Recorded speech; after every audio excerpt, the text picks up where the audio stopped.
Part 1 was crazy, right? Get ready with me while I tell you part 2 of the crazy date I had last night. So, before I could even process what was happening, the man in the suit grabbed my date by the arm and started to pull him towards the exit. My date shot me a desperate look, whispering, "Please, don't let them take me."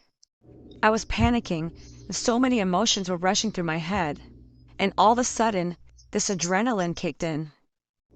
And I found myself standing up and shouting, "Hey, what do you think you're doing?" The entire cafe fell silent and all eyes were on us. The man in the suit glared at me, his eyes cold and unblinking. "This doesn't concern you," he said, his voice low and menacing, but something inside me refused to back down. Just then, my date yanked his arm free and bolted towards the back door. Without thinking, I followed him, my heart pounding. We burst out into the alleyway, and he turned to me breathless. "Thank you," he said. "You have no idea what you've just gotten yourself into." Before I could respond, a black van screeched to a halt in front of us. The doors flew open, and two men jumped out, grabbing us both inside. The van sped off, and I was plunged into darkness. My mind was racing with fear and confusion.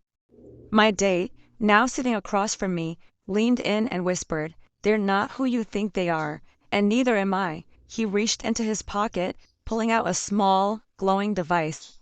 "We need to get this to the right people or it's all over." As the van swerved through the city streets, I realized I've made the biggest mistake of my life going on this date. I was caught in the middle of something far bigger and more dangerous than I could have ever imagined. If you want to hear what happened to me in part 3 of this story, follow this page, like, comment, and share for more.